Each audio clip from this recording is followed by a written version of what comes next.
To make things easier, I've created a matrix of speed and distance, not a continuum as such, although please do treat this as a continuum. I've divided lines between these to explain which I think are going to be appropriate. Now you may disagree. I've put two X's in this box, in these areas here, and you might think of an example that I haven't been able to. So even though I've put an X in these, I don't think that you should view this as a limiting factor.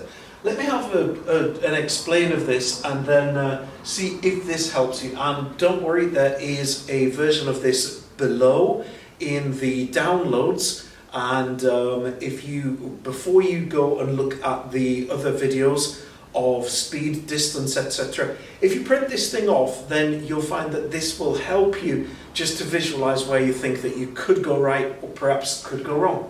So what we've got is, we've got on this axis here, we've got speed, slow motion, 1 times or normal, and fast or super speed. Super speed can be anything from 1.5 times up. On the distance side, we've got close, medium, and far. I shall explain. So if we are looking at slow motion and we are close, we would be looking at the joint or a limb perhaps, and that would be the limit of what we'd be looking at there. If we're looking at close distance and we're looking at normal speed, we're going to be looking at a joint or a limb because we're too close to see the whole body, for example. You would not, in my opinion, although I may be wrong, use fast speed observation when you're close up. It's just too much information to process. Now you might be able to think of an example where that is appropriate. For me, I can't think of one, so please do let me know, and if there is something that you come up with that I haven't thought of, I will gladly refilm this and put that in that section. Same with this one over here. Medium speed and slow motion, again we're looking at the limb or the whole body. We are now far enough back because we're at medium distance to look at the whole body. When we go at normal speed at medium distance, we're looking at the whole body or at the technique of the whole body.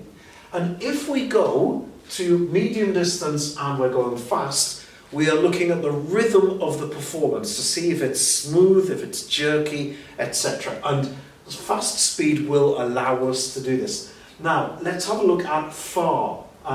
If we're looking at far distance, it's pretty unlikely that we're going to be looking at slow motion from a far distance. You're going to be too far away. It doesn't serve much in the way of purpose. Again, my opinion. I'm sure you can probably think of some examples where you might want to do this.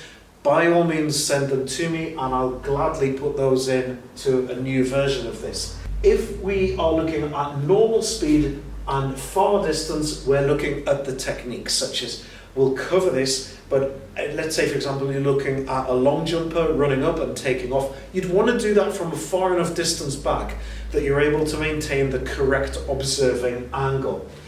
And then if we're looking at fast speed from a far distance, at that we are looking either again at the rhythm or we're looking at an entire race. This matrix, like I've said, is below. You'll notice that angles don't come into this yet. I haven't worked in angles for this yet, but again, there is a limiting factor. It is mathematical, but I'll keep the maths simple.